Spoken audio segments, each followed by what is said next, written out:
por habernos acompañado en esta primera jornada técnica de Food Service, capacitación para sumar calidad a nuestros servicios de alimentación. Con ese lema la hemos organizado. Agradezco a todo el público que nos ha acompañado y también a todos los conferencistas. Tenemos esta posibilidad que nos da la virtualidad de contar con colegas de diferentes partes, tanto con los disertantes como el público. Tenemos hasta alguien desde Belice que nos está escuchando. Así que bueno, ahora les voy a ir dando pie a los distintos conferencistas para que respondan a aquellas preguntas que nos han hecho llegar, ¿sí? Tanto en el formulario de inscripción como a través del chat. Y va a iniciar la licenciada en nutrición Cecilia Mastrantonio.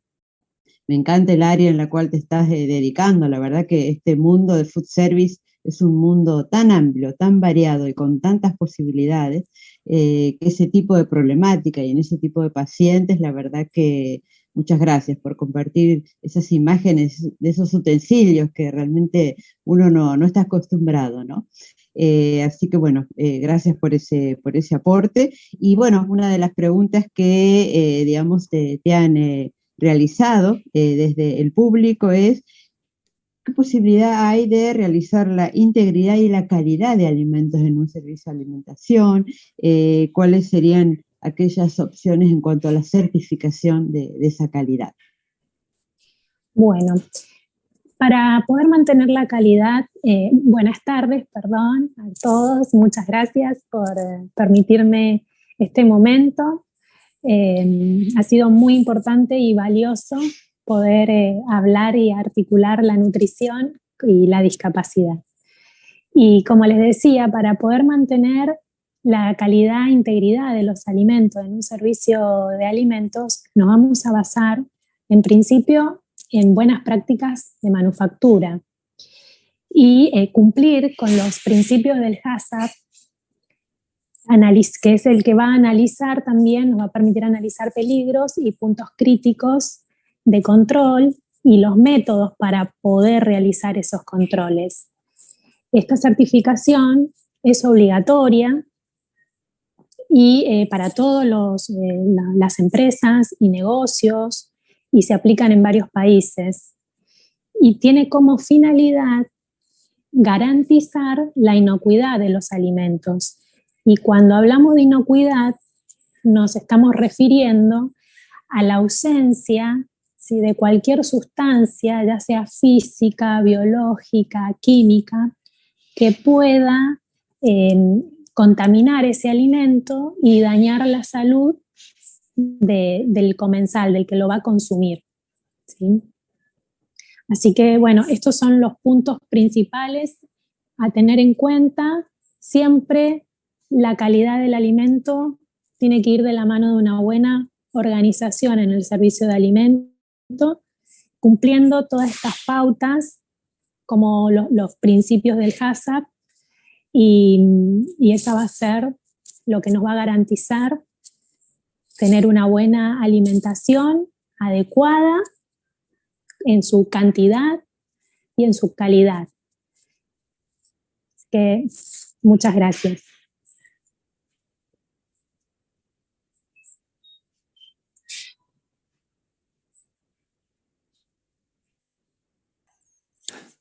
Estás muteada, Marcela, me parece.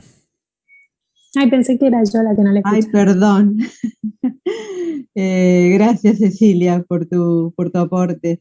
Y le damos la palabra, gracias Gustavo por avisarme, a Gustavo Polenta, con la temática de gestión de alérgenos. Me quedé pensando en cómo a veces a través de redes sociales y noticias falsas se puede llegar a hacer daño a una institución.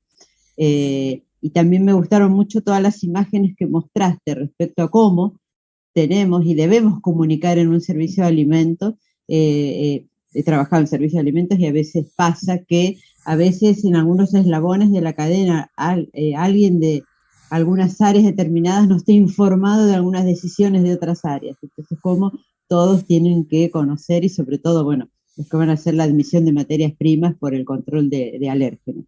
En cuanto a las preguntas que ha realizado el público, por ejemplo, cómo controlar las materias que se reciben a través de los proveedores, yo te las menciono y vos después las vas contestando, qué opciones de packaging sustentable tenemos, y el proceso de elaboración, ¿sí?, de productos cárnicos, y cómo adaptarlo a una producción saludable. Bueno, sí, o sea, más que nada, a mí lo que me parece importante rescatar de ahí, sobre todo la primera pregunta que habla de las materias primas y los proveedores, ¿no? Esto, nosotros, yo le mostraba, ¿no?, esa guía que elaboramos y en la cual, digamos, participaron también en la elaboración gente de la industria, ¿no? Porque ellos son los que están, digamos, uno de un ámbito más académico, bueno, tiene acceso así a paper, a libros, pero realmente, o sea, los que están en el día a día, digamos, en contacto y en primera línea, son los de la industria, y acá realmente sería interesante hacer un trabajo similar, ¿no? Porque, bueno, por ahí hay cosas que pueden llegar a ser un poco diferentes. En ese punto en particular, que realmente la gestión es como una especie de cadena, ¿no?, que siempre se va a romper, digamos, por el eslabón más delgado, y el tema de las materias primas y los proveedores es fundamental, ¿no? En lo que es en la industria, generalmente esta relación con los proveedores se realiza de tres formas distintas, ¿no? Una es pidiéndole una carta de garantía. En esa carta de garantía básicamente es como una especie de cuestionario en el cual se lo indaga sobre la presencia posible, potencial, de algún alérgeno en alguna de las materias primas. También se incluye por ahí un compromiso de comunicación de cualquier cambio en las materias primas. Esto es importante porque por ahí uno se acostumbra a utilizar una materia prima o en este caso puede ser algún tipo de producto en particular, y si hay algún cambio y no se comunica, bueno, por ahí lo podemos seguir usando, asumiendo, digamos, que era igual y no era tan igual. Y después, bueno, que esa carta de garantía tiene que estar firmada, por eso es una especie de compromiso, por alguien que tenga algún estatus así tipo gerencial, digamos, ¿no? Como para realmente involucrarlo, ¿no? Eso por un lado. Por otro lado, lo que se hacen son auditorías por ahí. Yo me imagino, a no ser que sea una cadena grande, que bueno, tenga por ahí auditores, a lo mejor para lo que es un servicio en particular, que es un restaurante, no sé si alguien tendrá formación de auditor, pero por lo menos no está de más a lo mejor ir a hacerle visitas, ¿no?, a nuestros proveedores para ver realmente cómo gestionan este tema. Y después lo que se hace también muchas veces análisis, ¿no?, que en este caso puede ser un poco más complicado, pero esas serían como las tres patas, ¿no?, cómo se gestiona esa relación, ¿no? O sea, porque lo que hay que tener en cuenta es que nosotros le tenemos que informar no solo lo que ponemos como productos específicos, por ejemplo, en un plato, ¿no?, sino lo que contiene cualquier ingrediente, ¿no? O sea, pues si un ingrediente, aunque sea en forma minoritaria, tiene que es un alérgeno, por ejemplo, huevo, bueno, eso también se lo tenemos que comunicar nosotros también al comenzar. Así que esas son más o menos las formas en las que se gestiona este tema con los proveedores y materias primas, ¿no? Bueno, buenísimo. Gracias. Gracias, Gustavo, por el aporte y por dar respuesta a estas inquietudes del público. Bueno, Jimena, la verdad que ese rol de responsabilidad social empresarial de Unilever me encantó. Creo que de los que te estaban escuchando, muchos van a querer replicar, digamos, algo similar, ojalá, porque de esto se trata, estos eventos de compartir experiencias, iniciativas, estrategias, y que puedan, digamos, servirle a otro para lograr ese objetivo que vos mencionaste, por un mundo más justo e inclusivo. Yo creo que todos somos parte de la solución y todos desde nuestro lugar podemos, digamos, generar el cambio, ¿no? En cuanto a las preguntas que te han realizado, tenemos en nuestra audiencia una capacitadora de trabajadores de comedores barriales que está interesada en cómo, digamos, estar actualizada en la temática. Y también hacer una pregunta específica acerca de la cocción, o sea, el grado adecuado de cocción de la carne y cómo manejas eso vos. Contanos cuándo das estas capacitaciones, ¿no?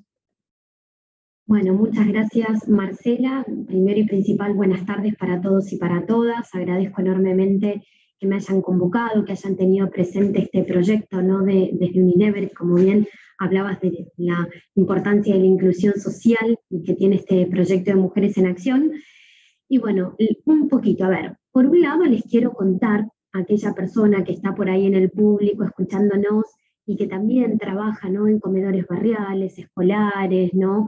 Y demás, que los invito, si tienen ganas, tenemos una página en Facebook, una red social, que lo tienen que buscar de la siguiente manera, para que tomen nota. Unilever Mujeres en Acción, todo junto, ponen en el buscador de Facebook, es un grupo cerrado, nosotros los vamos a autorizar.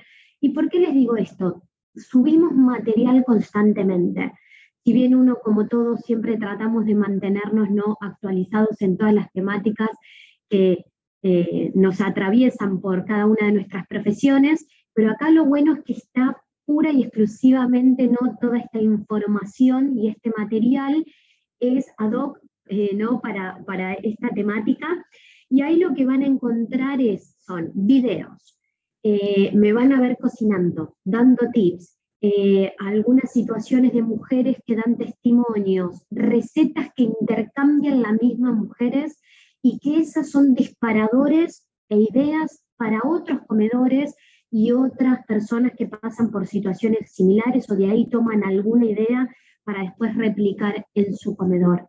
Y como decía un poquito en la charla, ¿no?, para mí, desde mi experiencia personal, me pasó que al principio hice una capacitación gigante con un montón de información y después me encontré con la realidad de que cada comedor es un mundo completamente diferente, pero completamente diferente, y que tuve que ir adaptando prácticamente comedor por comedor, ¿no?, la información, detectando previamente sus necesidades, desde cómo lo manejaban, y qué población manejan, es población de riesgos, hay ancianos, hay niños, hay inmunodeprimidos, es una población, y todo eso, a partir de toda esa información, ir armando desde el menú, que va a ser uno, y también la información, no el contenido propiamente dicho. Así que los invito, sí, vuelvo a repetir, es Unilever Mujeres en Acción. Aunque no hayan tomado la capacitación, no hay problema, ustedes búsquenlo, nosotros los autorizamos y van a obtener material que espero sea de gran ayuda. Otra de las preguntas, Marcela, que me habías comentado, ¿no?, el tema de la cocción adecuada de la carne, ¿no? Y este es un punto que siempre tocamos en las capacitaciones cuando hablamos de enfermedades transmitidas por alimentos o posibles enfermedades transmitidas por alimentos. Voy a tratar de ser lo más breve, ¿no?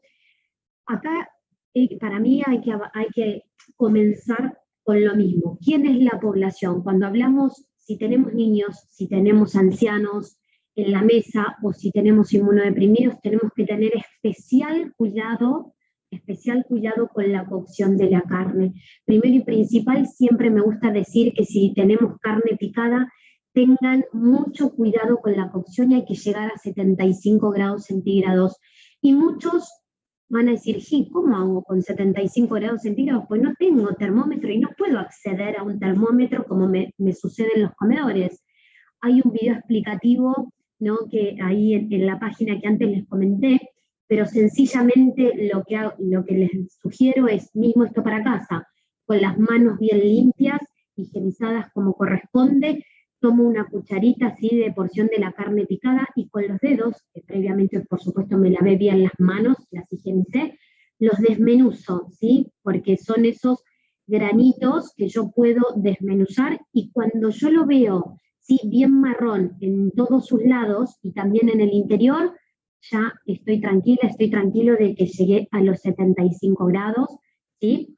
Y lo mismo, a ver, se recomienda siempre cuando son piezas de carne entera, entre 63 grados para arriba, ahí para eliminar cualquier tipo, ¿sí?, de posible contaminación que eso derive en una enfermedad transmitida, como también lo hablaba la licenciada Cecilia. Pero yo sugiero de 63 como mínimo para arriba, 71, 72 grados. Carne picada, 75 grados, igual que el pollo. Y en el pollo lo mismo, muchas veces me dicen, ¿cómo hago?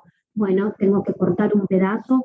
Recuerden siempre que cuando tengo piezas con huesos y lo cocino entero, cuesta mucho más, ¿sí? Que el calor ingrese, necesito más tiempo, ¿sí? Por lo tanto, denle tiempo, no lo apuren, sino hay lugares y hay sectores que les va a quedar cocido y otros no. Y cuando lo corto, no tiene que salir para nada rosado, ¿sí? Vuelvo a repetir, como me gusta decir, muchas veces me dicen, no, pero a mí el churrasquito me gusta, más vale bien jugoso, cada uno es grande, ¿no? Por supuesto lo sabemos, pero especial atención, sobre todo en comedores, cuando tenemos chicos, cuando tenemos ancianos, que estas temperaturas, otra cosa es en casa, cada uno eso lo maneja, ¿no? Y cada uno es libre, pero cuando tenemos chicos, cuando tenemos ancianos, acá tenemos que tener especial cuidado, entonces 75 grados segurísimo, sí, ya te digo, piezas enteras puede ser un poquito menos de 63 para arriba, siempre hablamos corazón, pero tener especial cuidado sobre todo con los niños y con los ancianos. Bueno, gracias Jimena, y es cierto, qué gran responsabilidad tienen todas las personas que están a cargo de un comedor. Yo creo que en esta época actual, digamos pandemia, pospandemia, como se llame, la inseguridad alimentaria ha aumentado un montón. Entonces, al haber más desnutrición, hay más personas inmunosuprimidas, entonces el riesgo cada vez va a ser mayor. Así que, bueno, muchas gracias por el aporte y por traducir desde la práctica diaria. Eso es lo lindo de esta jornada, que todos hablan desde la experiencia. Le damos la palabra a la colega Diana María Orozco Soto, desde la Universidad de Antioquia, Medellín, Colombia. Un saludo a toda esa comunidad y esa universidad tan prestigiosa y que trabaja tanto y desde hace tanto tiempo. Bueno, gracias por compartir cómo se han adaptado ustedes a la pandemia, cuáles fueron los ajustes que han realizado desde los servicios de alimentos. Excelente todo lo que has compartido. Y respecto a las preguntas que han realizado para ti, te las recuerdo. ¿En qué se han basado esas modificaciones justamente que han implementado en los servicios de alimentación durante la pandemia? Otra pregunta: ¿qué es lo más importante a tener en cuenta para mejorar el servicio? Y vos también mencionaste muchas veces la palabra desperdicio de alimentos, y yo creo que es fundamental que, digamos, que la comida sea rica y que no se tire. Parece algo tan obvio, pero no siempre, digamos, es tenido en cuenta. Y por último, la última pregunta: ¿cómo sensibilizar al recurso humano respecto al buen manejo de los alimentos, ¿no? Que ese también es un gran desafío en ponderarlos, en que ellos sientan el rol tan importante que tienen en su accionar en un servicio de alimentación. Te escuchamos, Diana. Muchas gracias, Marcela, y buenas tardes para todos. En general, es muy importante recordar que la pandemia nos puso a todos incluso de un día para otro, la necesidad de hacer ajustes muy importantes en los servicios, dependiendo de las diferencias o de los diferentes tipos de servicios que encontramos. Obviamente, a nivel hospitalario fueron mucho más complejos y mucho más exigentes en términos de evitar los contagios con el público y con los pacientes atendidos, pero a nivel comercial también fueron muy drásticos en términos de que se limitó el aforo, se limitó la presencia de consumidores, se cerraron durante un tiempo los servicios, y eso obligó a que los servicios tuvieran que hacer ajustes muy importantes en su operación. Pero lo más crítico creo que fue el tema de la gestión del personal, porque hubo muchos contagios dentro del personal manipulador de alimentos, que obligó a que los servicios de alimentación tuvieran que disminuir el personal capacitado, pues disponible para operar. Entonces tuvieron que hacer ajustes en su operación para poder responder con el personal que tenían, reforzar las BPM, sobre todo en lo que tenía que ver con la entrega final al usuario, lo que llevó a comprar o a tener que adquirir empaques de alimentos diferentes para poder entregarle la alimentación a los usuarios, para poder hacer los domicilios, para poder entregar los productos tratando de conservar la calidad de estos. Entonces retó muchos servicios de alimentación. que estaban acostumbrados a servir en la mesa o a servir en el autoservicio, a que tuvieran que empacar y adecuar los empaques y su forma de producción a esto, evitando el tema de que retornaran cosas al servicio de alimentación o a la zona de producción que pudiera generar contaminación. Esto también aumentó desperdicios de alimentos, lamentablemente, y una cantidad impresionante de desperdicios de desechables o de productos o de insumos de empaque que se generaron para poder compensar el tema de la producción.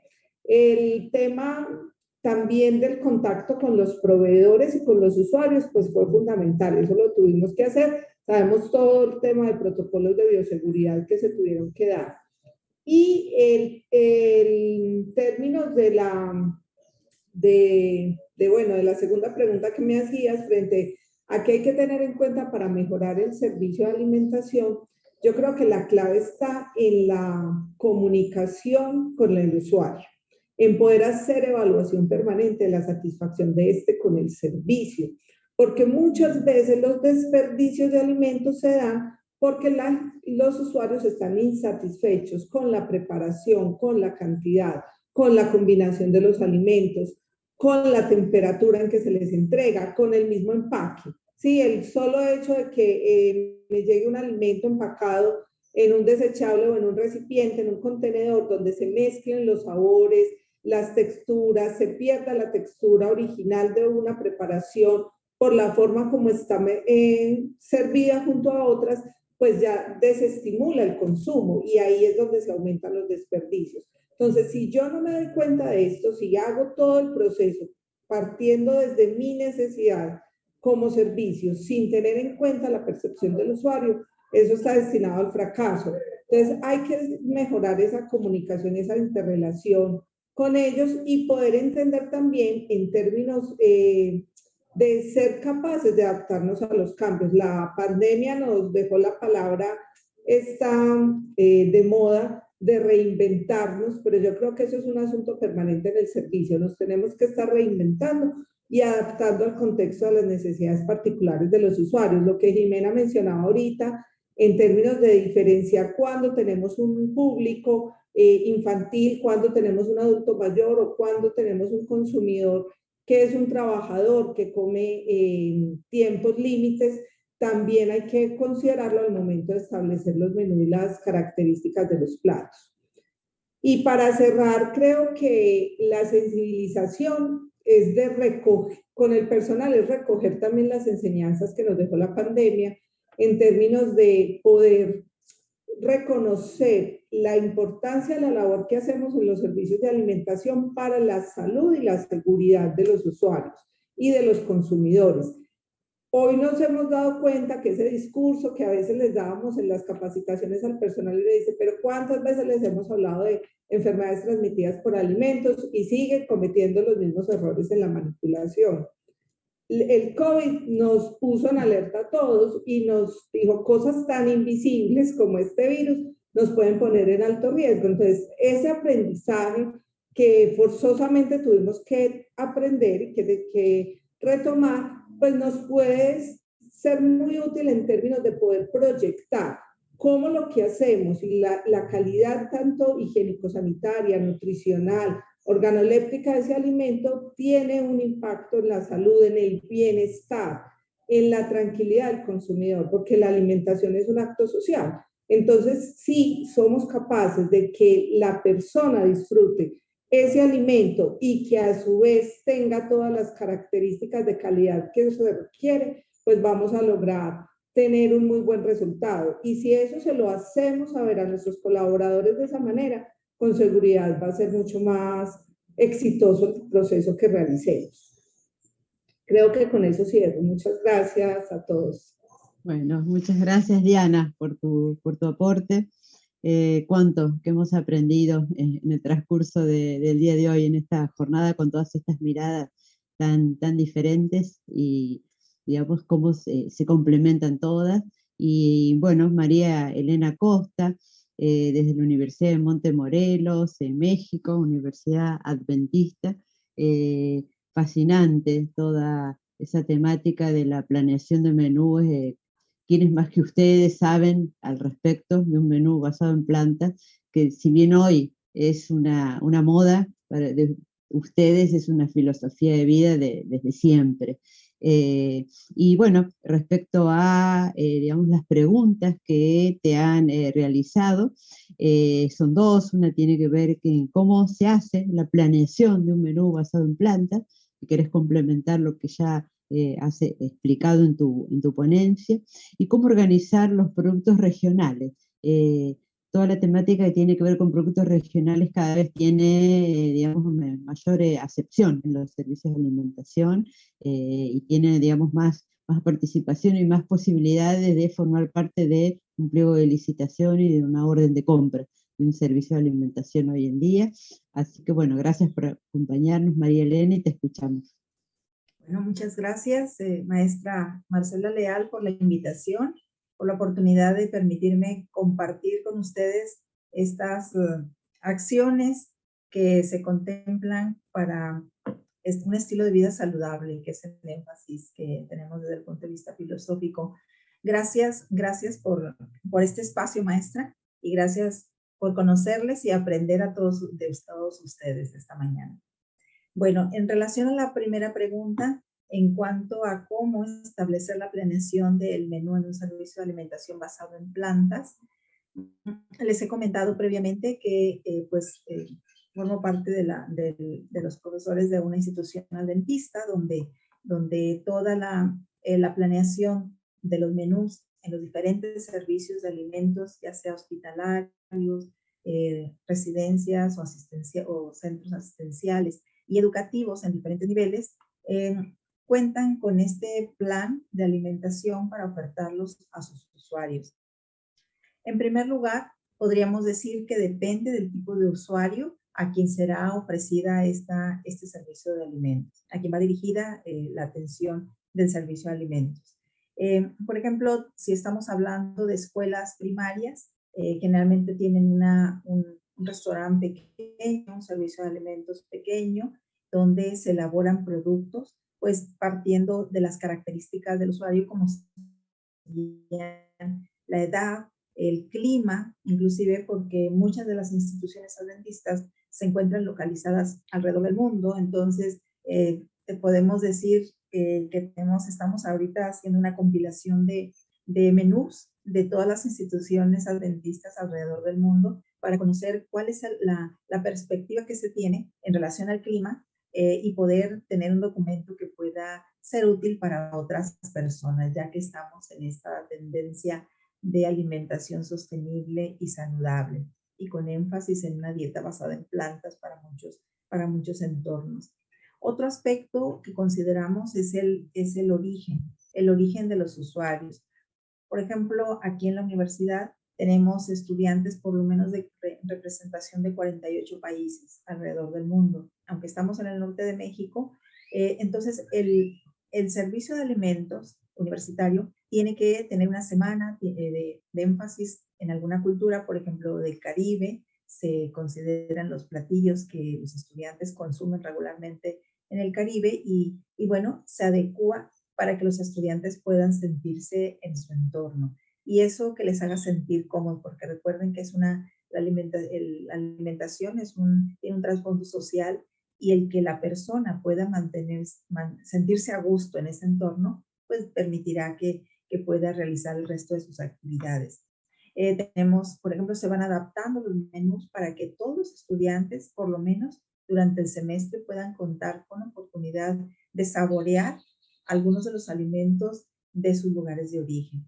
Y eso crea una diversidad de platillos que se han organizado en una serie de recetarios específicos para cada uno de los servicios de alimentos, con sus recetas, su valor nutrimental y las modificaciones que se pueden hacer de acuerdo al origen del alimento o de la receta o del platillo que es común entre una población.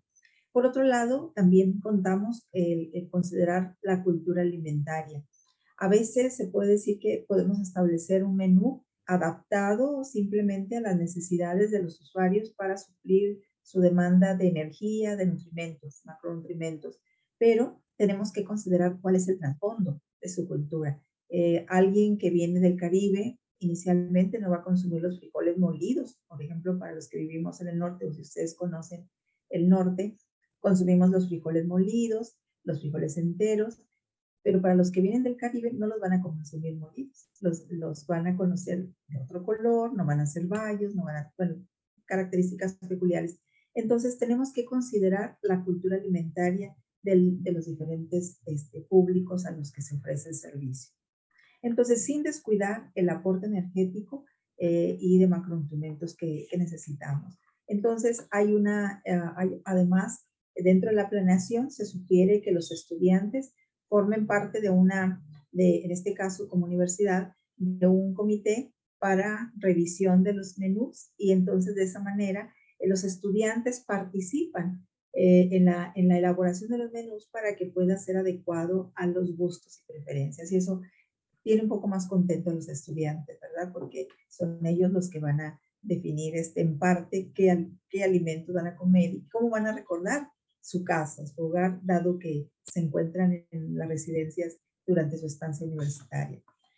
Así que, y sobre todo, ajustar y organizar los tiempos de comida, porque para algunas personas el tiempo del desayuno puede ser a las 7 de la mañana, para otros a las 9 de la mañana, para otros a las 10 de la mañana, para otros el mediodía, la comida del mediodía puede ser a las 12, para otros a las 3 de la tarde. Entonces, todos estos elementos se consideran dentro de lo que sería la planeación, además de la disponibilidad de los recursos alimentarios locales, que es esta otra pregunta, así en breve.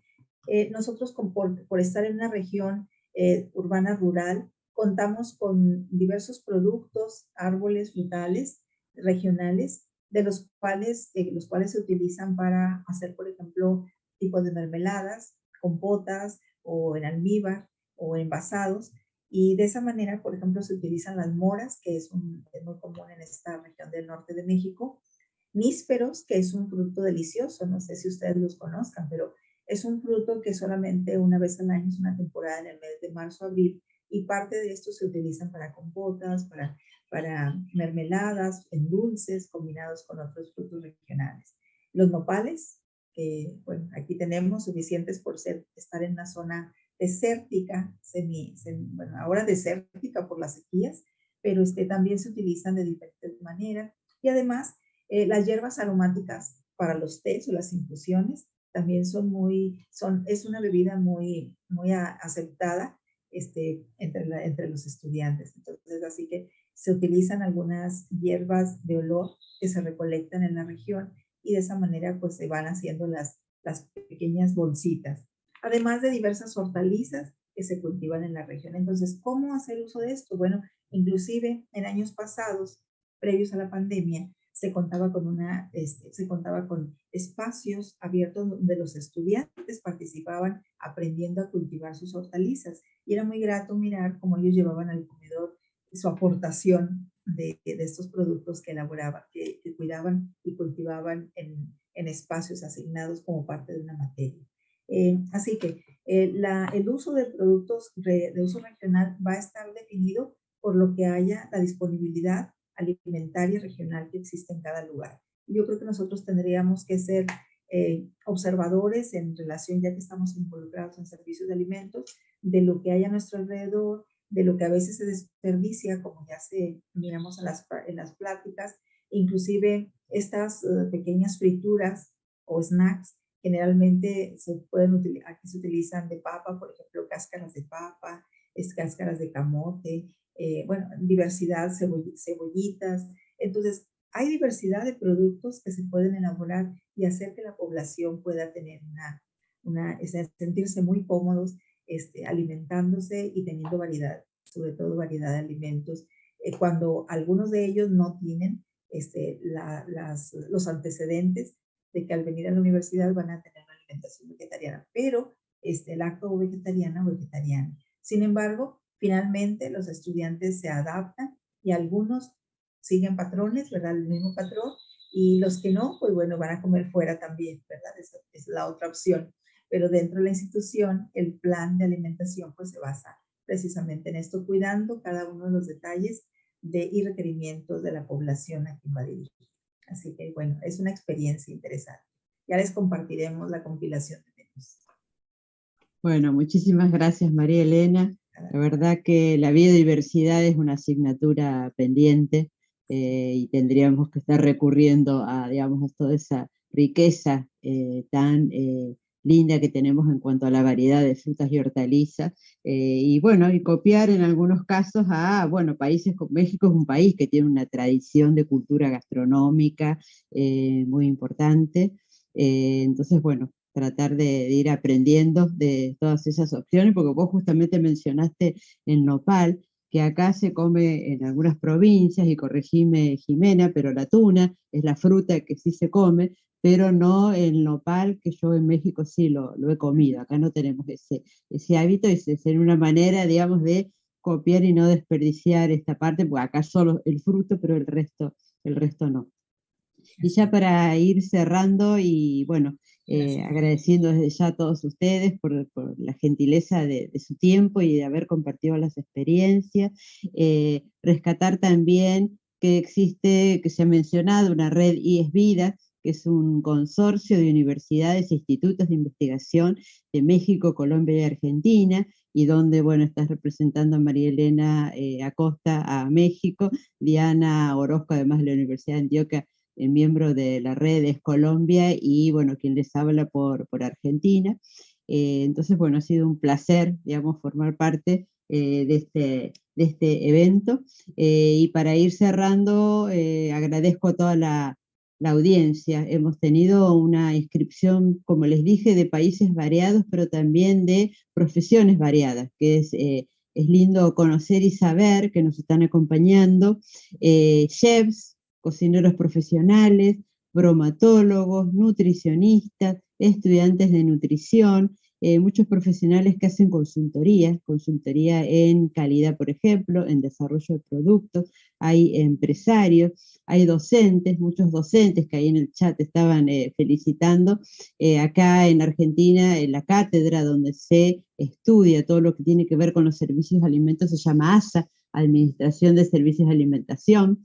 Y estaban ahí en el chat y habían compartido con sus docentes, la Cámara de Concesionarios, CACIR, que nos acompañó, el sector de Horeca, hay gente, profesionales y propietarios de hoteles, restaurantes, catering, confiterías, bares, cafeterías, o sea, piensen ustedes en la multitud de personas que hoy se llevan estos conocimientos y que los van a replicar en todos estos diversos ámbitos. Así que yo nuevamente agradezco a Red Alimentaria por la convocatoria, agradezco nuevamente al público y a las empresas y a instituciones que han acompañado, a los conferencistas, y bueno, creo que el balance, por ser la primera jornada técnica de Food Service, ha sido más que positivo, y bueno, nos queda todo un camino por recorrer y nos llevamos, bueno, todas esas preguntas, porque hay un montón de preguntas más que por cuestiones de tiempo no las hemos podido resolver aquí, pero a través de Red Alimentaria y de las publicaciones y de las revistas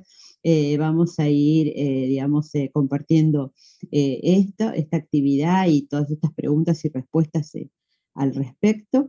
Y bueno, y que esto queda grabado en el canal de YouTube, y esta posibilidad que nos brinda esta virtualidad de que después vamos a poder ver nuevamente esto o compartir con quienes ustedes consideren necesario. Así que bueno, desde ya muchísimas gracias a todos por el acompañamiento.